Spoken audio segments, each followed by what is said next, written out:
Alhamdulillah. Alhamdulillahi haqqa hamdih. Nahmaduhu wa nasta'inuhu wa nastaghfiruh. Wa na'udzu billahi min sururi anfusina wa min sayyiati a'malina. May yahdihillahu fala mudhillalah wa may yudlil fala hadiyalah. Ashhadu an la ilaha illallah al-malikul haqqul mubin wa ashhadu anna Muhammadan abduhu wa rasuluh al-mab'utsu rahmatan lil alamin. Allahumma salli wa sallim wa barik ala Muhammad wa ala alihi wa ashabihi ajmain. Subhanaka la ilma lana illa ma 'allamtana innaka antal alimul hakim. Rabbi shrah li sadri wa yassir li amri wahlul 'uqdatam min lisani yafqahu qawli. Apa tema kita hari ini, Bu? Inner voice. Waduh, judulnya keren nih, Bu. Apa judulnya? Inner voice itu apa sih, Bu? Suara-suara yang ada di dalam diri. Ini suara-suara yang muncul di pikiran kita, di benak kita, mungkin berupa lintasan-lintasan pikiran atau bisikan-bisikan. Ini penting, Bu, untuk kita sadari dan untuk kita kelola, Pak. Untuk kita kendalikan. Kenapa? Sebetulnya mau sebising apapun di luar diri kita, selama kita punya keheningan di dalam, itu gak terlalu ngaruh tuh. Jadi kita itu bahagia atau menderita. Ibu-ibu dadanya lapang atau sempit, ya, tergantung bagaimana kita menyadari dan mengelola suara-suara di dalam diri. Ya. Dan ini arusnya deras sekali, Bunda. Suara-suara di dalam diri nih, Bu, suara-suara di pikiran, dalam benak Anda, di ruang batin Anda, itu arusnya deras sekali. Mari kita bandingkan, Bu, kalau suara yang keluar dari mulut itu sebetulnya nggak seberapa. Coba saya mau nanya, siapa di sini yang paling cerewet? Ada? Siapa yang paling cerewet? Semua. Yang bilang semua cari temen itu ya. Siapa yang cerewet? Semua, Ustaz, cari temen itu ya. Bu, gini, secerewet-cerewetnya Anda, coba Anda hitung deh sesekali. Gini, Anda pakai stopwatch, Anda ngomong terus nggak berhenti. Anda nyerocos terus 1 menit aja. 1 menit Anda hitung, ngomong terus, nyerocos terus, nggak pakai berhenti. Itu kira-kira berapa, Bu? Berapa kata maksimal yang bisa Anda ucapkan? 1 menit. Secerewet-cerewetnya Anda, itu 1 menit paling maksimal itu 140 kata. Bu. Coba aja hitung, nggak lebih. Anda ngomong nih, Anda hitung katanya, itu paling 140 kata. Kalau suara yang keluar dari mulut. Tapi kalau suara yang ada di pikiran, Bu, yang ada di ruang batin, muter terus di kepala, ya, lintasan pikiran, bisikan-bisikan. Ada yang tahu nggak? Dalam 1 menit ada berapa? Ini saya nggak ngarang. Ini menurut beberapa pakar yang meneliti tentang hal ini, mereka mengatakan suara dalam pikiran itu 1 menit bisa 4.000 kata. Berapa? 4.000 kata. Anda coba lihat perbandingannya, Bu. Kalau suara dari mulut berapa? 140. Tapi kalau suara di pikiran, Bu, 4.000. Itu tuh berisik sekali, Bu. Ya, ini ibu-ibu mulutnya diem nih. Tapi di sini nggak diem, bener nggak? Ayo, tahu saya. Ada yang mikirin, tadi jemuran diangkat belum ya? Tadi kompor udah mati belum ya? Ustadz Sony makin gemuk ya? Ada aja. Bahkan kita tidur sekalipun Bu, itu tuh dia muter terus, betul Bu? Anda bayangin kalau 1 menit aja 4.000, berarti sehari itu bisa jutaan. Bahkan kita tidur sekalipun dia jalan, makanya kita mimpi, ya kan Bu? Kadang-kadang mimpinya bersambung. Kita mimpi, bangun, tidur, bersambung lagi. Ada yang pernah gitu? Itu bukti. Jadi ini perlu kita sadari. Kenapa? Karena inner voice itu, suara-suara di dalam diri kita, sumbernya bisa 3. Yang pertama, suara yang datang memang dari diri sendiri. Namanya hawa. Apa namanya Bu? Makanya kalau orang Indonesia suka nyebut apa? Hawa nafsi. Suara yang datang dari diri sendiri. Itulah mengapa ayatnya itu berbunyi wanahan nafsa 'anil hawa fa innal jannata hiyal ma'wa. Yang kedua, ada suara-suara yang memang datangnya itu dari setan. Disebut dengan was-was. Apa namanya Bu? Gimana ayatnya? Yuwaswisu fi sudurin nas, terus minal jinnati wan nas. Jadi setan itu Bu, setan itu sifat. Dia bisa dalam bentuk jin, bisa dalam bentuk manusia. Artinya manusia yang kayak setan banyak Bu. Maksudnya yang membisik-bisikin kita kepada keburukan, yang mengajak kita kepada yang jelek-jelek. Itu namanya was-was. Dan dibisikinya itu bukan ke telinga, tapi ke dada. Tadi kan yuwaswisu fi sudurin nas. Masih ingat ya? Sudur itu apa Bu? Sudur itu dada. Sodrok, sodrun, sudur. Nah itu yang kedua. Yang ketiga, ada juga tuh lintasan-lintasan pikiran yang memang datangnya itu dari Allah atau dari malaikat. Namanya ilham. Apa namanya Bu? Ilham. Kita kan bukan nabi ya. Kalau nabi dapatnya wahyu. Ya. Tapi kalau kita hamba-hamba Allah dapatnya itu ilham. Fa'auhaina. Nah ini perlu kita sadari. Jangan sampai yang kita ikutin itu bisikan-bisikan, lintasan-lintasan pikiran yang datangnya dari setan, yang datangnya dari hawa nafsu. Itu bahaya. Karena suara di dalam diri itu Bu, itu sangat otoritatif. Dia sangat powerful. Suara apapun kalah. Mau itu suara ustadz kek, suara motivator, suara orang tua, suara-suara itu pada akhirnya akan kalah sama suara-suara yang ada di dalam diri kita. Makanya ini bahaya nih. Ini perlu kita sadari. Suara-suara apa yang kita ikutin? Ya, lintasan-lintasan pikiran apa yang itu memang perlu kita lawan, ya, perlu kita kelola, atau perlu kita ikuti. Ini perlu kita sadar Bu. Karena untuk mengendalikan sesuatu, kita perlu sadar dulu. Segala sesuatu yang tidak kita sadari, itu nggak bisa kita kendalikan. Nggak bisa kita ubah. Makanya sering saya sampaikan, langkah pertama untuk mengubah apapun, itu sadar dulu. Sadar dulu. Kalau kita nggak sadari itu, nggak bisa kita berubah. Kalau orang minimal dia sudah menyadari, itu udah dikit lagi insya Allah. Minimal menyadari dulu.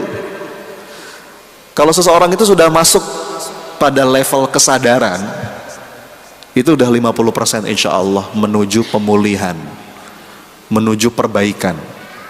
Kalau misalkan ada orang yang curhat gitu ya, terus ngomong gini, Ustadz, saya tuh orangnya sombong Ustadz. Saya tuh masih suka memandang orang lain dengan remeh. Saya tuh suka ria Ustadz. Nah, itu kalimat yang bagus. Minimal dia mau mengakui dan dia menyadari. Yang repot itu kalau orang nggak sadar, nggak mau ngaku, ya. Jadi dosa saya apa? Dosa saya apa? Wah, itu kalau kalimatnya kayak gitu tuh Bu, masih jauh itu. Perjalanan masih jauh. Padahal dosa yang paling besar itu ya nggak merasa dosa, itulah. Ya. Jadi sadari dulu, minimal sadar nih Bu. Nanti kita akan bahas apa saja suara-suara batin yang perlu kita sadari dan ini perlu kita kendalikan. Nah, tadi ada berapa Bu dalam semenit? Dalam semenit ada berapa suara dalam diri? 4.000. Jadi pagi hari ini kita akan membahas 4.000 suara-suara. Banyak banget ya. 3 aja. Ya. 3 suara batin Bunda. Ibu, Bapak juga ada ya sebelah kanan saya. Ternyata ada bapak-bapak juga. 3 suara batin Bapak Ibu yang ini perlu kita sadari, perlu kita waspadai, dan perlu kita kelola, perlu kita kendalikan, ya Bu ya. Kalau Bapak Ibu pengen bahagia, pengen lapang jiwanya, pengen tenang, pengen damai pikirannya, pengen gak sih Bu? Rezeki yang paling mahal hari ini kan ketenangan ya Bu ya, ketenangan. Saya disclaimer dulu ya, tenang itu jangan diartikan lamban, males, kelemar-kelemar, bukan. Tenang itu sebuah kondisi jiwa. Kita tetap produktif secara fisik, ya. Orang-orang beriman itu mesti produktif, do your best, semangat, etos kerjanya bagus, karyanya berkualitas. Tapi dalam proses gerak langkah kehidupan itu kita jalani dengan hati yang tenang. Betul Bu? Bukan dengan hati yang rungsing, kemerungsung. Ya. Nah, bagaimana kalau saya sebut istilah saya Bu? Istilah saya itu peaceful productivity. Waduh. Coba diulang Bu, apa? Nah, apa artinya? Dilarang merokok. No smoking. Kita produktif tapi peacefully. Kita punya tekad bergerak menuju tekad itu tapi tawakal.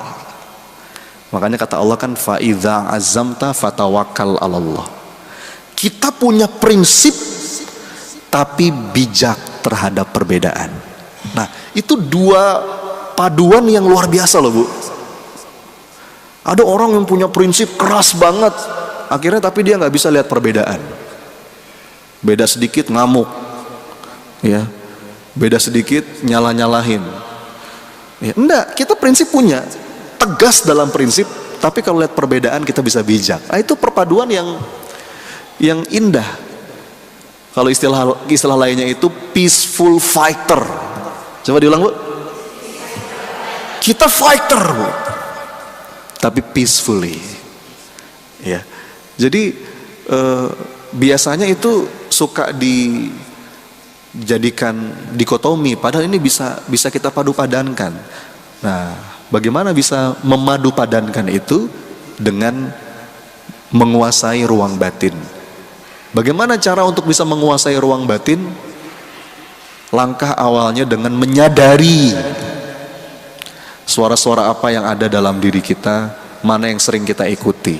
Nah, ada 3. Itu materi kita Bu. Materi kita hari ini, mari kita sadari. Ada 3 suara batin di dalam diri kita yang ini perlu kita waspadai. Dorongan-dorongan di dalam diri yang ini perlu kita kelola, perlu kita manage, ya. Nah, kalau kata AA itu kan manajemen kolbu. Ya. Kalau saya menyebutnya inner game. Apa bu? Inner game itu apa? Permainan yang ada di dalam diri. Sadar nggak bahwa dalam diri kita tuh ada dinamika, ada permainan, yang itu perlu kita menangkan. Ada peperangan bu di dalam diri itu. Kalau kata para pakar, kalimatnya begini: the greatest war are fought out in the silent chamber of the heart. Nah, coba diulang bu.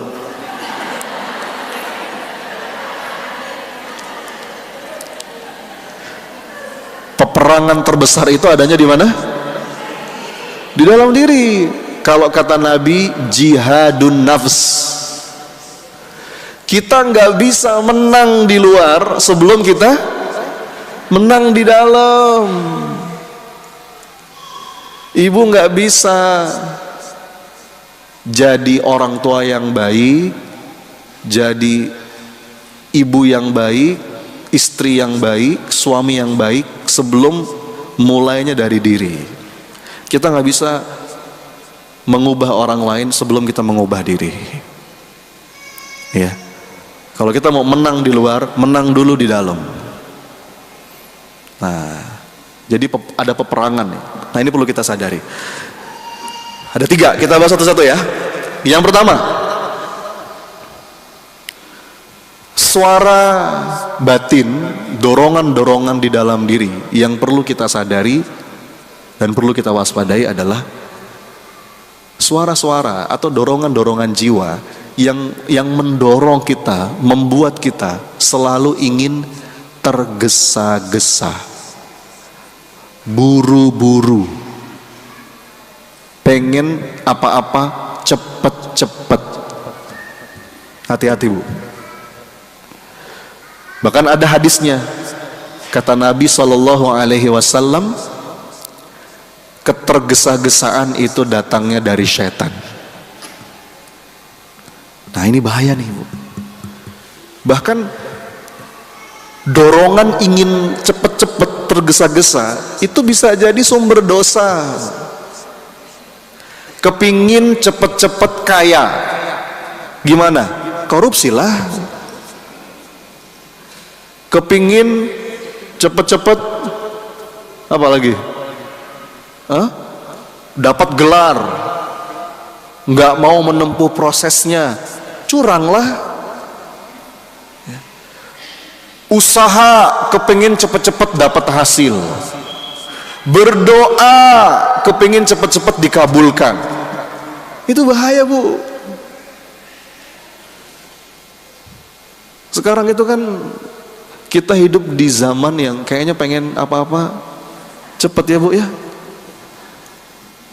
Yang paling laku tuh yang gitu-gitu tuh, seminar bagaimana cepat kaya, cepat sukses. Akhirnya kita nggak mengindahkan prosesnya. Doa kepengen cepat-cepat dikabul. Padahal bahkan kata Nabi SAW, perhatikan ibu, ini hadis penting banget. Dalam urusan doa, apa kata Nabi? La yazalu yustajabu li abdi malam ya'jal. Apa artinya? Allah itu senantiasa akan mengabulkan doa seorang hamba malam ya'jal, selama hamba itu tidak tergesa-gesa. Dalam riwayat lain malam yastajil. Ya. Ibu tahu takjil bu? Takjil itu apa bu? Itu kan dari kata istijal, takjil. Takjil itu apa bu? Nah di sini berubah maknanya ya. Takjil tuh gorengan Ustaz. Kolek Ustaz. Takjil itu kan menyegerakan ya bu ya. Memang ada beberapa hal yang perlu kita segerakan. Buka puasa, segerakan. Makanya disebut apa? Takjil. Apalagi menguburkan jenazah, segerakan ya bu ya.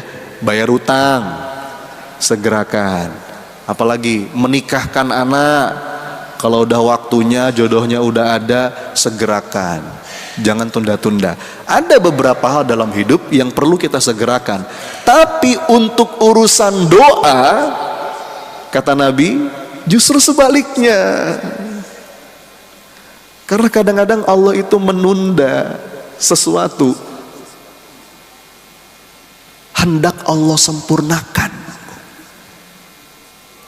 Segala sesuatu yang Allah tunda itu pasti hendak Allah sempurnakan. Ya. Orang tuh kalau ngikutin dorongan batin kepengen cepet-cepet, kepengen buru-buru, akhirnya suuzon sama Allah. Mana ya Allah, aku udah doa, mana? Nah itu tuh. Saya lengkapi hadisnya ya. Nabi bersabda, Allah itu senantiasa mengabulkan doa selama hamba itu tidak tergesa-gesa. Lalu sahabat bertanya, ya Rasulullah, ma'al istijal, seperti apa itu hamba yang tergesa-gesa? Rasul menjawab, hamba yang tergesa-gesa itu adalah mereka berdoa, tapi setelah berdoa mereka mengatakan, mana? Mana? Aku udah doa, mana? Itu kalimat kayak begitu tuh Bu, doanya tertolak.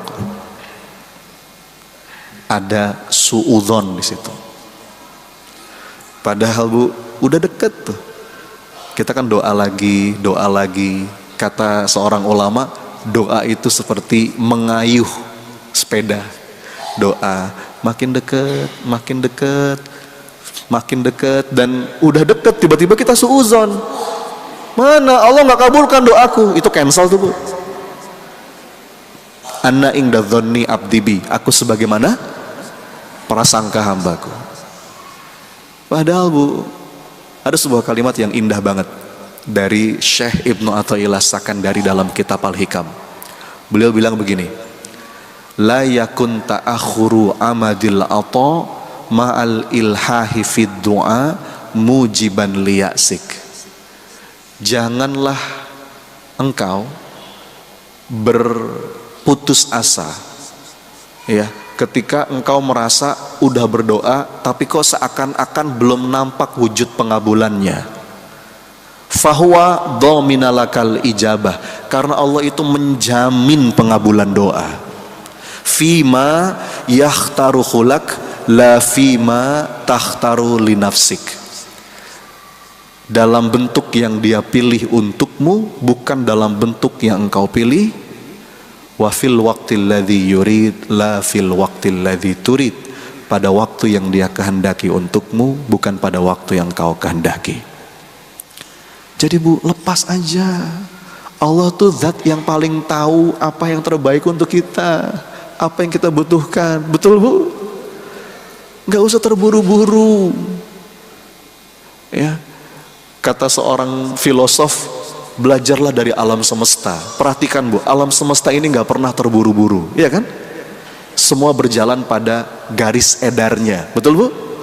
Matahari terbit, matahari terbenam, buru-buru gak? Tapi sampai.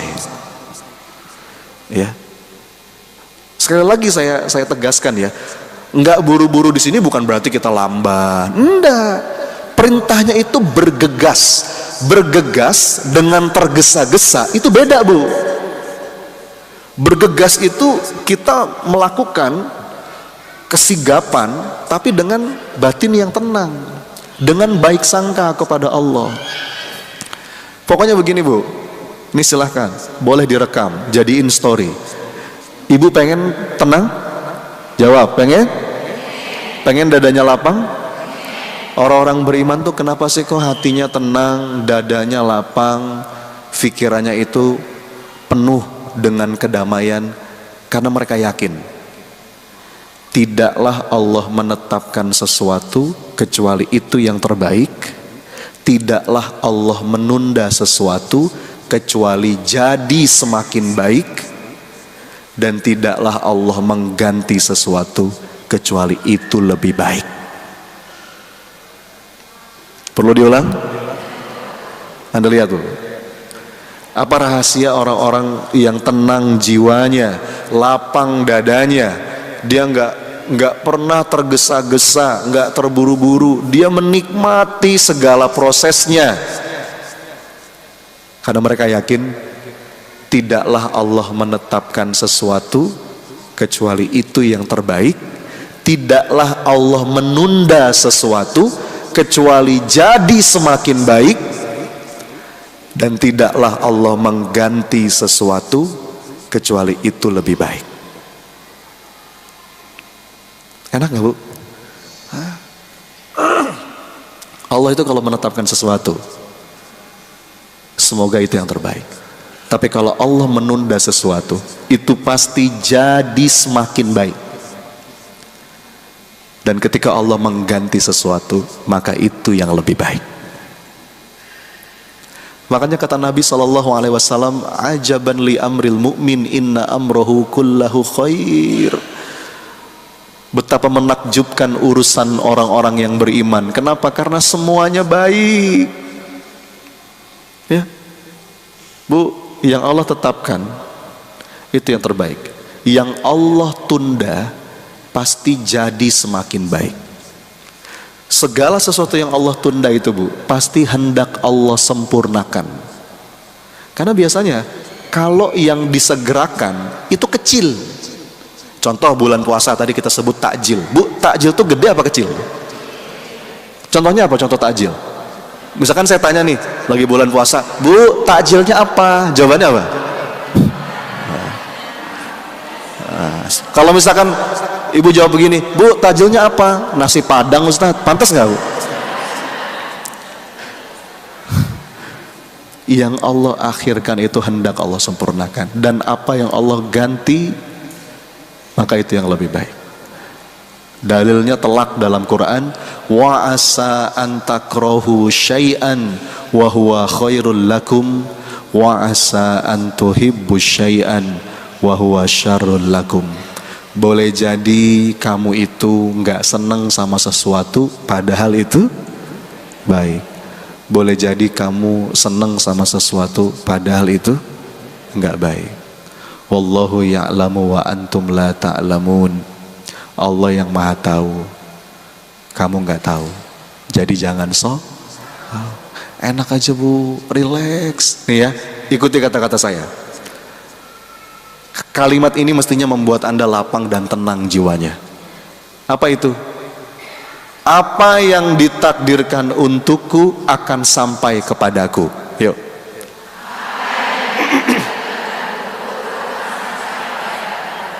Sekali lagi, apa yang ditakdirkan untukku akan sampai kepadaku. Ayo.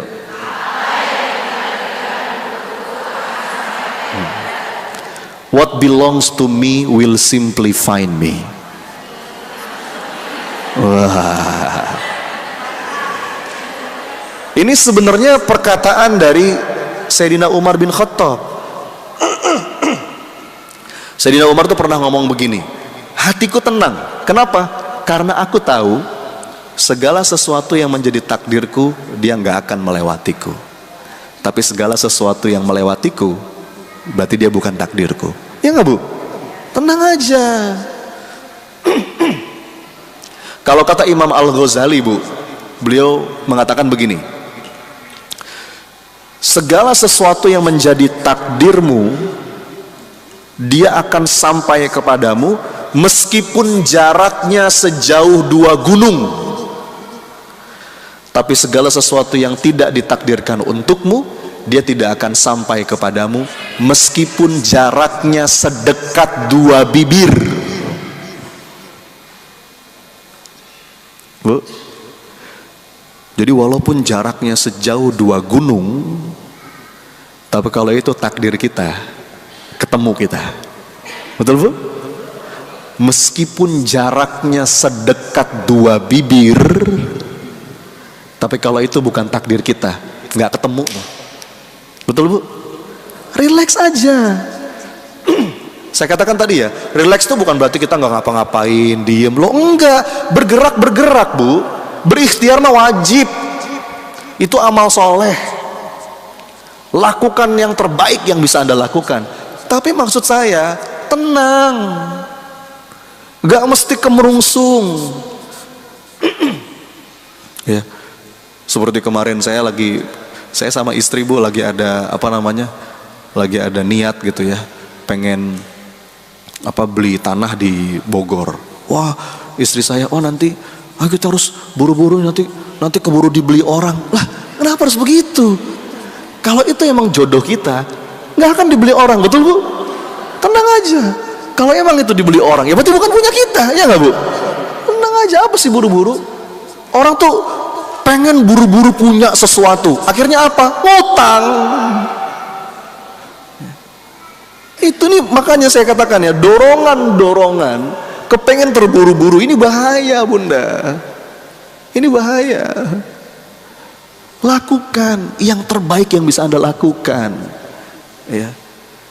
Ikhtiar itu amal soleh, tapi dengan dada yang lapang. Makanya kan kalimat kita kalau mau melangkah gimana Bu? Bismillahi tawakkaltu 'alallah la haula wala quwwata illa billah. Dan Allah tuh punya banyak cara loh Bu mengabulkan doa kita. Ya, minimal ya, dalam beberapa keterangan dari hadis Nabi, dari penjelasan para ulama, minimal itu ada 5 bentuk pengabulan doa dari Allah. Ada berapa? Ada 5. Yang pertama, Allah kabulkan doa kita sesuai dengan apa yang kita minta. Itu yang pertama. Allah kabulkan sesuai dengan apa yang kita minta. Kita minta A, Allah kasih A. Itu yang pertama. Pernah ngalamin dong? Pernah ya? Sering. Ada cara yang kedua. Cara kedua pengabulan doa dari Allah itu apa? Allah ganti dalam bentuk yang lebih baik dan lebih kita butuhkan. Tuh. Itu bentuk pengabulan doa juga Bu. Kita minta A, Allah kabulkan B. Kita merasa seakan-akan doa kita nggak dikabul. Kenapa? Karena mata kita ke A terus. A, ya Allah, pokoknya A, nggak mau yang lain. Aku istiqoroh ya Allah, jika dia baik jodohkan, kalau dia nggak baik perbaiki dia ya Allah.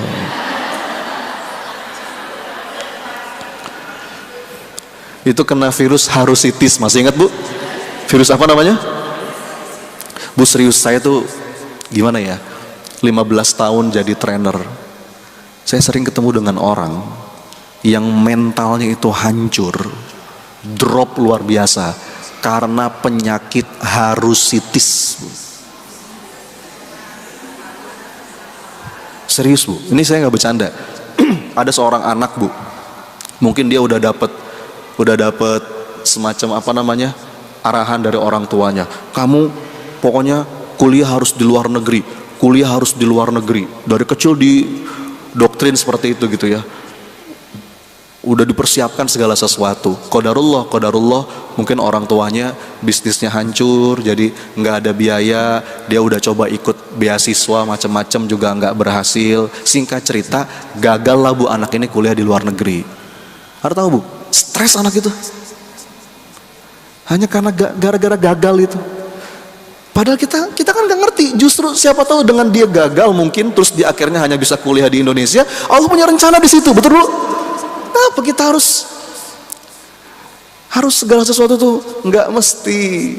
Kita punya rencana bagus dan itu sudah semestinya. Itu bagian dari ikhtiar. Punya azam, punya tekad itu wajib. Seorang mukmin itu harus punya azam dalam hidupnya. Ini yang saya inginkan. Itu bagus. Fa'idha azamta, tapi fatawakkal 'alallah. Kadang-kadang kita kepengen A, Allah ganti B. Cara kedua tuh. Tadi cara pertama apa? Cara pertama dikabulkan sesuai dengan apa yang kita minta. Cara kedua diganti dengan yang lebih baik dan lebih kita butuhkan menurut ilmunya Allah. Kadang-kadang kita merasa ini yang terbaik untukku, tapi Allah yang lebih tahu yang terbaik untuk kamu tuh yang ini. Dan jawaban itu seringkali baru muncul seiring waktu berjalan. Nggak langsung ketemu jawabannya. Nah, banyak orang itu dadanya sempit karena pengen buru-buru dapat jawaban. Kenapa ini menimpaku? Kenapa hidupku seperti ini? Salahku apa? Jawaban itu mungkin nggak langsung ketemu Bu. Tapi nanti seiring waktu berjalan, kejadian yang dulu kita sedihkan sekarang Oh, ternyata ini maksudmu ya Allah. Pernah gitu Bu? Kejadian yang dulu kita sedihkan, yang dulu kita sesali, seiring waktu berjalan justru menjadi kejadian yang paling kita syukuri. Pernah Bu? Jadi jaga baik sangka itu. Itu cara kedua tuh. Allah ganti. Cara ketiga, Allah tunda sampai waktu yang paling tepat. Ya. Sampai waktu yang paling tepat. Kadang-kadang kita berdoa pakai deadline pula. Ya. Ya Allah, pengen ini kabulkan ya Rob, kalau bisa minggu depan. Paling lambat bulan depan deh ya Allah. Ya boleh aja sih Bu, nggak ada salah-salahnya doa begitu. Tapi tetap terbingkai dengan keberserahan. Ya, Nabi Musa itu Bu berdoa untuk kekalahan Fir'aun. Ya Allah, Fir'aun itu udah melampaui batas. Dia gunakan nikmat darimu untuk menyesatkan banyak manusia. Ya Allah, hancurkan kerajaannya ya Allah. Kunci mati hatinya ya Allah. Bumi hanguskan kekuasaannya ya Allah. Itu doanya Nabi Musa untuk kehancuran Fir'aun. Ibu tahu berapa lama pengabulan doanya? Tahu berapa lama? Kata para ulama, jarak waktu antara Nabi Musa berdoa sampai akhirnya Fir'aun tenggelam itu 40 tahun. Berapa lama? 40 tahun. Bu, ini Nabi Musa yang berdoa. Ulul azmi minar rusul. Itu pun doa bukan untuk dirinya tapi untuk umatnya, untuk kaumnya. Kira-kira kalau model kayak kita, pantasnya berapa lama? Tapi maksud saya nggak begitu. Saya cuma mau bilang, tenang. Ya. Kadang-kadang Allah tunda sampai waktu yang paling tepat. Kita pengennya buru-buru. Ini sekarang ya Allah waktu yang paling tepat. Weh, kata siapa? Sok tahu. Ya. Yang keempat, terkadang bentuk pengabulan doa dari Allah itu dihindarkan dari musibah, dijauhkan dari bala. Ibu, ini saya pakai analogi ya. Misal, ini naudzubillah, tapi ini bisa jadi harusnya tadi saya kecelakaan. Mungkin gak Bu? Bisa jadi. Tapi karena ada doa saya, doanya mungkin yang lain, doanya yang lain, tapi Allah konversi doa itu menjadi keselamatan. Mestinya kita kemarin kena penyakit, tapi Allah tolak bala itu, penyakit itu lantaran doa kita. Mungkin kita doanya yang lain, seakan-akan yang kita minta itu nggak dikabulin sama Allah. Padahal Allah mengabulkan dalam bentuk apa? Dijagain kita dari bala wal musibah. Jadi kalau ada orang yang ngomong, Ustaz, doa saya nggak dikabulkan sama Allah, bohong. Ya. Open your eyes, open your heart. Ada yang kelima, tapi kalau yang kelima ini khusus untuk para kekasih Allah, khusus untuk para orang-orang yang Allah muliakan, para kekasihnya. Apa yang kelima? Allah simpan di akhirat. Karena dunia itu terlalu murah, terlalu kecil. Biasanya untuk para kekasih Allah nih Bu, untuk para nabi, untuk para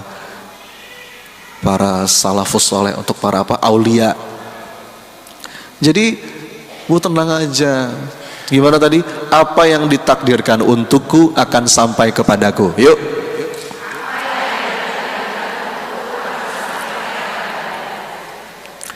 What belongs to me will simply find me. Segala sesuatu yang ditakdirkan untukku akan menemukan caranya untuk datang. Tapi segala sesuatu yang tidak ditakdirkan untukku akan menemukan caranya untuk hilang. Enjoy aja Bu. Bukankah semuanya titipan dari Allah ya? Tugas kita kalau memang dititipin sesuatu, kita jaga titipan itu. Itu amanah, bisa kita konversi jadi amal soleh. Kalau 1-2 waktu tiba-tiba pemilik sejatinya mau ngambil, lepas aja Bu. Ya, jadi nggak usah berat. Hidup itu ada bagian-bagiannya. Kadang punya, kadang nggak punya, betul? Kadang di atas, kadang di bawah. Kadang orang mendekat, kadang orang menjauh. Kadang orang muji-muji kita, kadang orang menghina kita. Kadang sehat, kadang sakit. Biasa aja Bu. Itu sebuah kewajaran hidup. Ya. Itu yang pertama. Nah, hati-hati dengan bisikan, suara-suara batin, dorongan dalam diri kita yang membuat kita apa-apa pengen cepet-cepet, pengen buru-buru. Ngomong-ngomong ini challenge kita Bu sebagai orang tua, karena anak-anak kita, cucu kita sekarang kan hidup di zaman yang betul-betul serba cepat ya Bu ya. Kadang-kadang melupakan proses. Ya, kita perlu mengajarkan bagaimana anak-anak kita itu tangguh dalam berproses. Ya, karena pada akhirnya yang Allah nilai itu proses. Termasuk Bu, ibu kalau mau memuji anak, ini hati-hati nih, kadang-kadang kita suka salah jadi orang tua. Kalau kita mau memuji anak, jangan puji hasilnya, tapi apa yang dipuji? Prosesnya. Ya, anak misalkan nilai ujiannya bagus, dia lulus di kampus favorit misalnya, atau dia sukses dalam 1-2 hal. Anda jangan muji begini, kamu hebat Nak. Jangan begitu Bu. Emang anak mama, bawaan lahirnya kamu pinter. Itu bikin orang jadi punya fixed mindset. Yang Anda puji itu prosesnya. Nah, selamat, kamu sudah berjuang. Karena kamu belajar, karena kamu berusaha dengan sungguh-sungguh. Nah, itu yang dipuji itu prosesnya. Karena kita tuh kadang-kadang suka menilai orang dari hasil, betul Bu ya? Manusia itu memang menilai orang dari hasil. Tapi kalau Allah menilai dari proses, perkara hasil, Allah yang paling tahu apa yang terbaik untuk hambanya. Jadi nggak usah terburu-buru, nggak usah tergesa-gesa. Jalani, enjoy the process. Beramal dengan amal-amal yang Allah cintai, dengan hati yang bulat, bertawakal dan berbaik sangka. 2. Nah, yang kedua, kita mau bahas berapa hari ini? Tadi yang pertama apa? Suara-suara batin, dorongan-dorongan dalam diri yang membuat kita kayaknya pengen tergesa-gesa, pengen terburu-buru. Nah, ya, hati-hati itu. Nikmati prosesnya. Yakin yang terbaik akan sampai kepada kita, walaupun mungkin butuh waktu. Ya. Yang kedua, suara-suara batin, dorongan-dorongan di dalam diri yang membuat kita tuh mengeluh, berkeluh kesah, suka melihat segala sesuatu itu dari sisi kurangnya. Ya.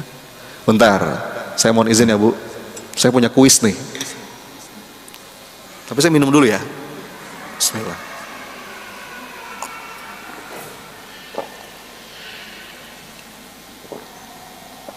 Bu, coba lihat, kelihatan? Tolong jawab. Gelas yang saya pegang ini setengah isi atau setengah kosong? Jawab.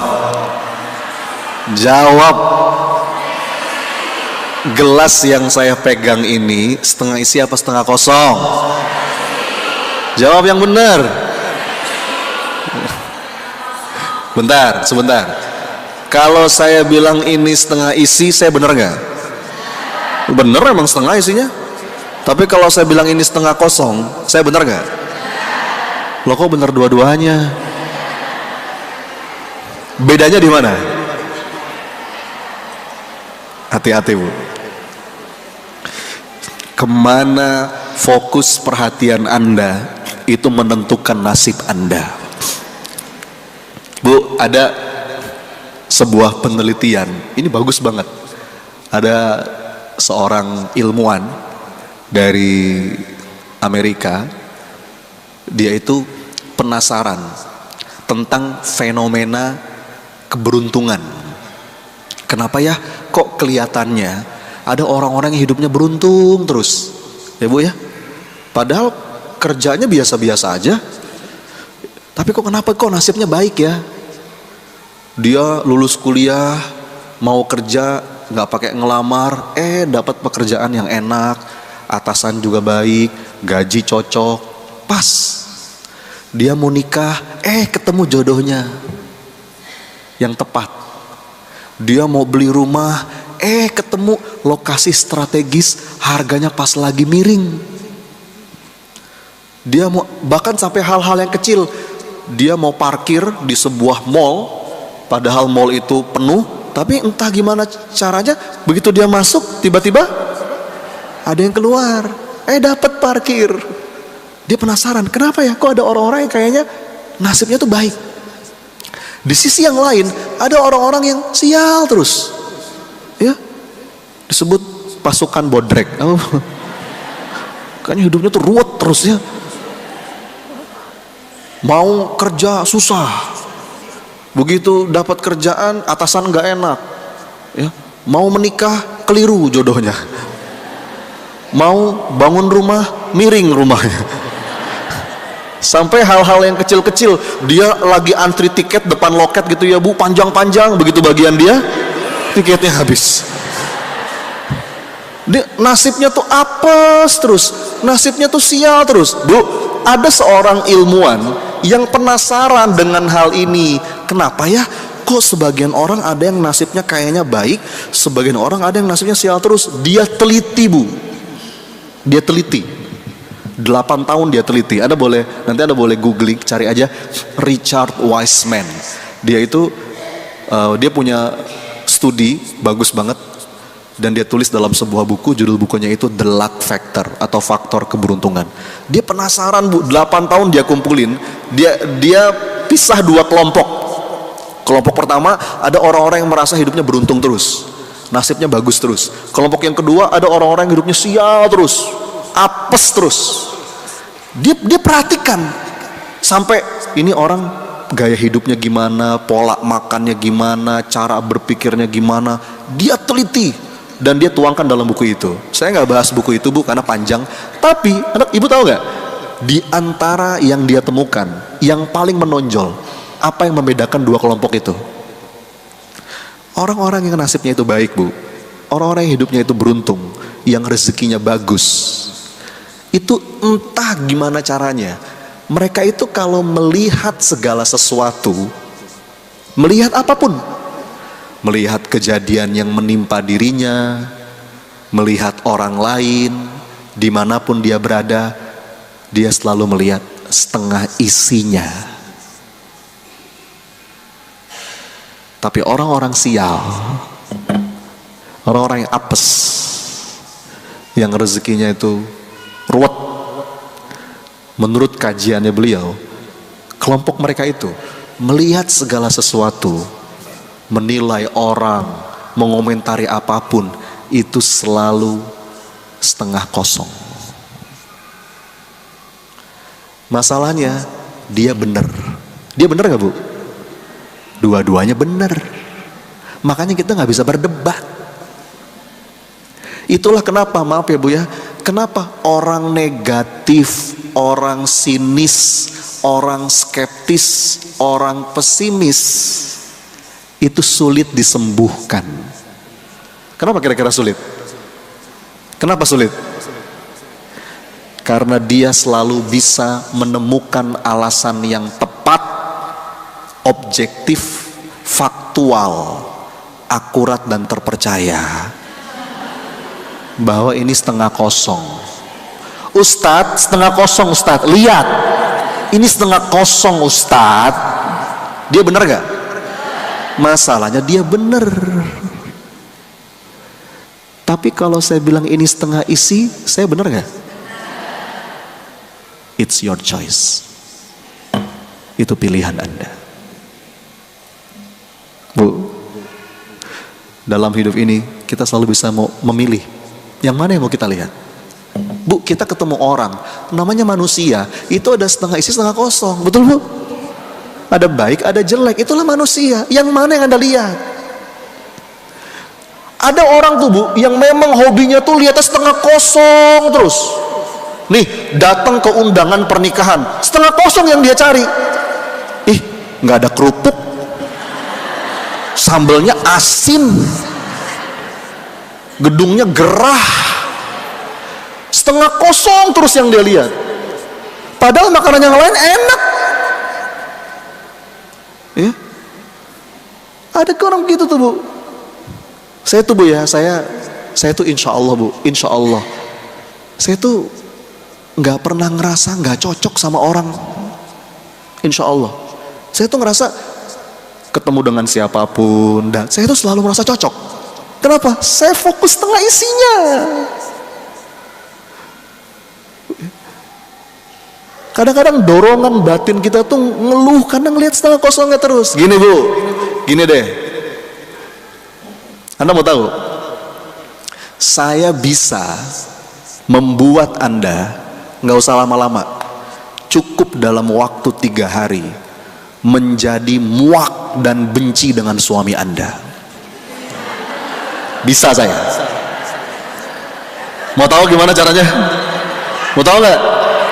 Gampang.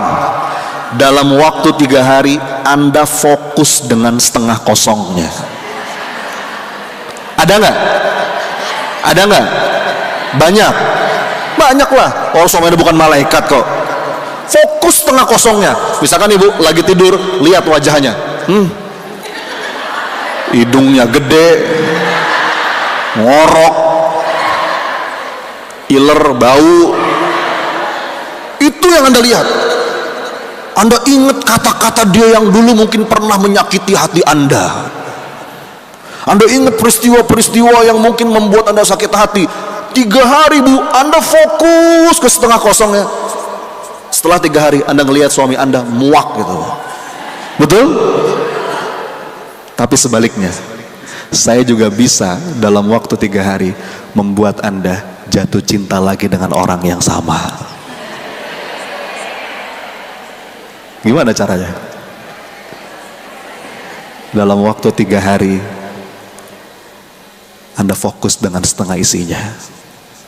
Ada? Banyak? Suami Anda bukan Fir'aun. Anda lihat bahkan ketika tidur Anda pandangi wajahnya wajah lelah. Ya Allah, ini orang yang udah banyak berjuang buat saya. Bapak-bapak mungkin ngelihat istrinya, bahkan mohon maaf ya Bu, goresan-goresan di badannya, ini perjuangan melahirkan anak saya. Ya. Anda ingat kenangan-kenangan indah, kenangan-kenangan manis bersama pasangan Anda. 3 hari Bu Anda fokus ke situ, Anda jatuh cinta lagi dengan orang yang sama. Itu pilihan Anda Bu. Kemana yang mau Anda lihat? Ya. What you focus on expand. Apa yang Anda fokuskan itu membesar. Kenapa orang tuh seringnya ngeluh, berkeluh kesah? Karena fokus dia ke setengah kosongnya. Walaupun mungkin dia benar. Ya. Walaupun dia itu benar. Makanya orang itu kalau sedang jatuh cinta, dia akan fokus ke setengah isinya. Betul Bu? Ya. Orang itu ada nih, saya ini Bu ya. Saya jadi ingat ada sebuah penelitian. Ini rahasia nih Pak Bu, ini ilmu mahal nih, ilmu mahal. Ada seorang peneliti namanya Marcus Buckingham. Dia itu meneliti Bu, ribuan pasang suami istri untuk menemukan jawaban sebetulnya apa sih rahasia dari suami istri yang langgeng, harmonis, hubungannya itu strong and happy, bahagia, tenang, adem, ayem. Apa sih rahasianya? Dia teliti Bu bertahun-tahun. Pasangan-pasangan suami istri yang memang terbukti langgeng, harmonis, sampai kakek nenek, hampir ya ribut-ribut pasti ada, tapi sedikit sekali. Dia teliti dan dia menemukan ada 10 rahasia. Oh 10 masih kebanyakan, dia peres lagi 5. Oh 5 masih kebanyakan, dia gali lagi, dia peres lagi jadi 3. Oh 3 masih kebanyakan, dia ambil 1 yang paling. Jadi satu hal yang menempati peringkat pertama yang menyebabkan suami istri itu bisa langgeng, awet, adem, ayem. Dia tulis dalam bukunya. Sekarang saya mau nanya, tebak kira-kira apa 1 hal itu? Ayo, apa? Hah? Apa? Apa? Memahami bukan? Bukan. Ikhlas bukan? Apa bu? Komunikasi bukan? Hah? Kata dia, ini pun hasil penelitian ini bu, membuat penelitinya kaget. Dia nggak nyangka. Mungkin kalau tadi komunikasi, pengertian, memaafkan, mungkin tuh 10 besar ada. Tapi kalau ternyata dia temukan yang paling puncak itu apa? Kata beliau, apa bu? Bukan. Beliau mengatakan positive illusion. Coba diulang, apa? Sekali lagi, apa? Ibu tahu positive illusion itu apa? Ibu tahu illusion? Illusion itu apa? Ilusi. Bu, ilusi itu nyata apa khayalan bu? Ternyata bu, ini saya nggak bercanda, ini serius. Suami istri yang langgeng, adem, ayem, harmonis hubungannya, itu ternyata mereka yang jago menghayal loh.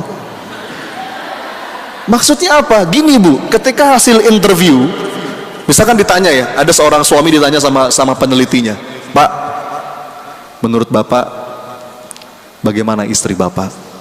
Aduh mas, kalau menurut saya, istri saya itu wanita yang paling cantik sedunia. Wanita yang selama ini mau bersama saya. Entah gimana caranya bu, dia tuh melihat pasangannya itu yang terbaik. Dia selalu bisa menemukan setengah isinya. Bu, menurut ibu gimana suami ibu? Suami saya mas, orang yang paling baik yang pernah saya kenal. Jadi ketika diteliti, mereka itu selalu menemukan setengah isi dari pasangannya. Ya. Dan orang yang sedang jatuh cinta itu mengalami sindrom positive illusion, selalu mencari setengah isinya. Ibu suaminya hitam ya, tapi manis. Nah. Masalahnya ketika udah sekian lama pernikahan, dibalik, ibu suaminya manis ya, tapi hitam. Padahal 2 hal itu udah ada dari dulu, betul bu? Pak, bapak suaminya, bapak istrinya cerewet ya, tapi satset. Kalau bikin apa-apa jadi cepet rapi. Begitu sekian lama pernikahan dibalik, masya Allah pak, bapak istrinya satset ya, tapi cerewet.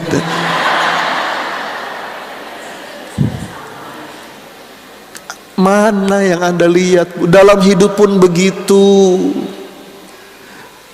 Ibu datang ke pengajian, dengerin ustadz, mungkin memberikan materi. Kalau ibu mau lihat setengah kosongnya, ada nggak bu? Ada, ya. Makanya saya tuh kalau ada orang, saya mah nggak cocok sama ustadz itu, saya mah nggak cocok. Karena yang anda lihat setengah kosongnya. Padahal kalau anda mau disiplinkan diri, melihat setengah isinya, ketemu tuh bu. Makanya saya tuh insya Allah bu, saya tuh sama siapapun, insya Allah saya bisa belajar. Saya ketemu dengan siapapun, saya bisa belajar. Kenapa? Karena mindset saya kalau ketemu orang, saya lihat setengah isinya. Ya. Termasuk dalam hidup, ada dorongan-dorongan suara dalam diri kita tuh yang ngelihatnya tuh yang jelek-jeleknya. Ya. Kita tuh butuh keterampilan seperti fotografer bu. Fotografer itu kan hebat ya. Fotografer itu bu kalau mau moto, dia nyari yang mana bu? Nyari angle yang paling bagus, betul ya? Walaupun mungkin dalam satu gambar itu ada yang nggak bagus, tapi seorang fotografer itu akan mencari angle yang paling bagus. Nah, keterampilan itu butuh kita miliki dalam ruang dalam diri. Ya. Dan itu akan menentukan suasana batin. Akhirnya kita jadi banyak syukur. Karena kalaupun kita lagi ngerasa sulit, beriringan dengan itu, Allah barengi dengan kemudahan. Itu udah kaidah hidup. Nggak ada sulit, nggak ada. Sulit itu selalu bareng dengan mudah. Bahkan mudahnya lebih banyak. Anda udah hafal ayatnya, fa inna ma'al usri yusra. Terus, kalau kata Sayyidina Abdullah bin Mas'ud, seorang sahabat Nabi, beliau mengatakan, seandainya kesulitan itu masuk ke dalam sebuah batu, maka kemudahan akan ikut mengejarnya, masuk juga ke dalam batu itu. Mau pergi kemana? Mau pergi kemana itu kesulitan, dikejar sama kemudahan. Masalahnya mata kita lihatnya setengah kosong terus nih Bu. Itulah kenapa Allah mengatakan qalilam ma tashkurun. Qalilam ma tashkurun. Betapa sedikit hamba-hambaku yang bersyukur. Saya tuh kemarin bikin konten Bu di TikTok, di Instagram. Konten saya begini. Dalam hidup sebetulnya ujian itu kalau nggak ujian sabar, ujian syukur. Ya. Terus banyak yang komen, Ustadz boleh nggak milih ujiannya yang syukur aja? Komen itu seakan-akan menganggap ujian syukur itu lebih mudah daripada ujian sabar. Padahal Bu, faktanya qalilam ma tashkurun. Memang setelan kita nih kadang-kadang lebih condong pada berkeluh kesah. Fokusnya sama yang setengah kosong. Kalau yang baik-baik itu kita gampang lupa Bu. Ya, tapi kalau yang jelek-jelek itu ingat terus, betul Bu? Kalau yang jelek-jelek itu kayak lem. Tapi kalau yang baik-baik itu kayak teflon. Ibu tahu teflon? Anti lengket. Kalau keburukan orang tuh kita ingat, jadi ahli sejarah. Tapi kalau ada orang berbuat baik sama kita, kita gampang lupa tuh. Hati-hati.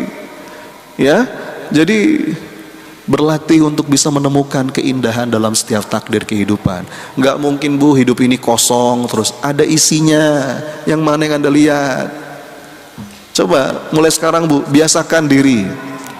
Ya, apalagi buka sosial media, udahlah diatur waktunya. Jangan suka sedikit-sedikit komentar, apa-apa yang mungkin belum Anda pahami. Apalagi ngomentarin gosip kehidupan orang, kehidupan artis, kenal juga enggak. Ya. Apa urusannya? Ya. Yang ada malah nambah dosa. Hati-hati tuh Bu. Ngeluh. Coba temukan dalam sebuah keadaan ini setengah isinya. Bahkan dalam keadaan gelap sekalipun, dalam keadaan seterpuruk sekalipun, kita selalu bisa menemukan keindahan dan kebaikan dari kejadian itu. Betul Bu? Itu dua. Terakhir yang ketiga. Tadi yang pertama apa?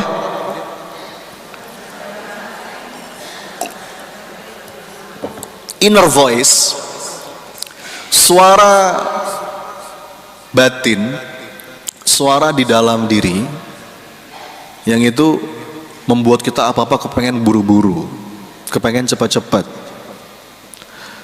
Akhirnya kita kadang-kadang mengambil jalan yang haram. Ya.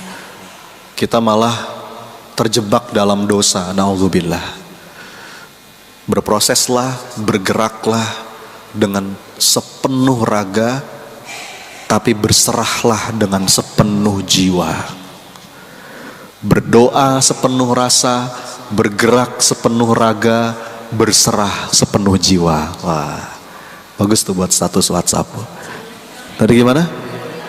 Berdoa sepenuh rasa, bergerak sepenuh raga, berserah sepenuh jiwa. Tenang aja Bu, tugas kita melakukan yang terbaik. Do your best and that will be enough. Pokoknya jika aku berbuat baik, maka yang baik akan datang kepadaku. Coba diulang. Sekali lagi. Jika aku berbuat baik, nggak ketukar bu, nggak ketukar. Hal jazaul ihsan illal ihsan. Faman ya'mal mithqala dzarratin khairan yarah sarayar. Nggak ketukar. Jadi tugas kita ngapain dong? Tugas kita itu berbuat yang baik-baik, melihat yang baik-baik, berprasangka yang baik-baik, melakukan yang baik-baik. Jika aku berbuat baik, maka yang baik akan datang kepadaku. Kalaupun kita berbuat baik dan orang berbuat buruk kepada kita, itu bukan masalah kita. Itu masalah dia nanti. Tugas kita itu ngelakuin yang baik-baik, melihat yang baik-baik, berprasangka yang baik-baik, melakukan yang baik-baik. Jika aku berbuat baik, yang baik akan datang kepadaku. Ya. Maka yang kedua tadi, hati-hati dengan dorongan suara-suara batin yang membuat kita dikit-dikit mengeluh, fokus sama yang jelek-jelek.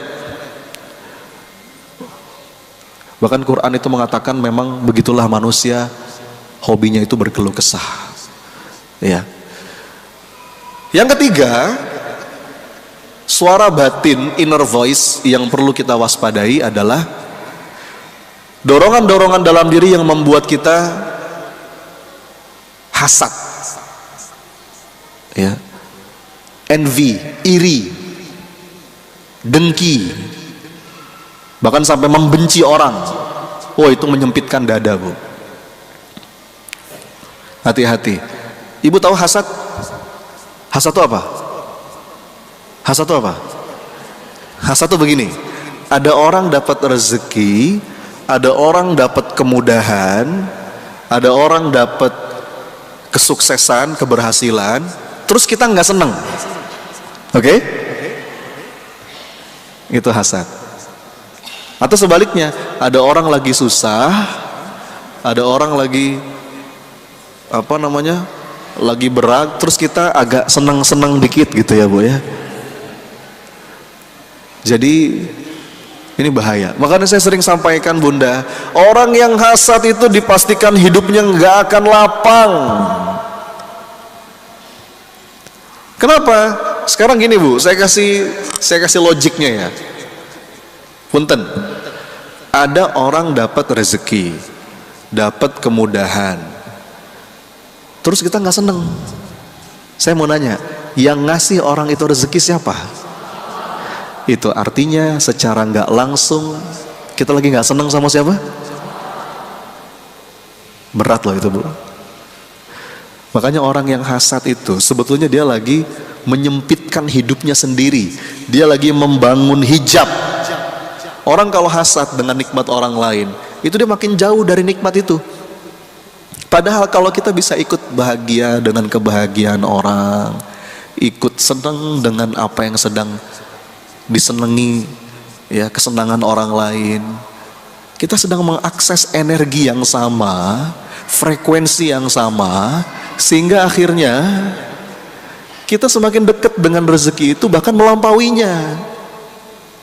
Contoh ya bu, ini saya kasih contoh. Misalkan kita punya saudara, kita punya teman lama mungkin, kita punya siapapun lah, dia dapat rezeki, beli rumah baru, rumahnya bagus, besar, terus bikin acara syukuran, kita diundang, datang dengan sepenuh bahagia, seakan-akan kita yang punya rumah itu. Kalau kita bisa punya hati kayak begitu bu, dalam waktu dekat kita akan mengakses rezeki yang sama, bahkan melampauinya. Ada orang berangkat haji nih, kita belum berangkat haji, ada orang berangkat haji, kita ikut seneng, seakan-akan kita yang mau berangkat. Itu bu, pegang kata-kata saya, dalam waktu dekat, nggak lama nyusul anda. Tapi kalau ada orang dapat rezeki, kitanya nggak seneng, makin jauh bu. Kalau kata Sayyidina Ali bahkan begini, orang yang hasad itu seperti minum racun, tapi berharap orang lain yang mati. Nggak bisa. Yang ada malah dia yang mati. Dia yang mati. Nah, terus terapinya gimana nih Ustadz? Terapinya Bu, supaya kita nggak terjebak dengan suara batin ini, banyak-banyak mendoakan orang lain. Ya, Bu, nggak usah khawatir. Saya sering sampaikan, kalau mendoakan orang tuh yang lepas. Kenapa? Karena nggak kemana-mana. Nggak kemana-mana. Segala kebaikan yang kita doakan untuk orang lain itu akan balik. Bahkan yang balik doain kita tuh malaikatnya Allah. Betul Bu? Coba deh Bu ya, ini gini deh. Jangan banyak teori. Jangan banyak teori. Ibu coba langsung praktekin. Nanti ibu rasakan what will happen, apa yang akan terjadi. Nih Bu, pulang dari sini nih, ibu ngelihat siapapun, mungkin ngelihat satpam, ngelihat ada pengamen, ngelihat ada yang dagang di jalan ibu. Daripada bibir Anda nganggur, angkat tangan, dalam hati aja, diam-diam.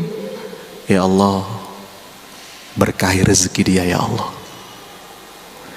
Kalau dia lagi punya masalah ya Allah, mudahkan urusannya ya Allah.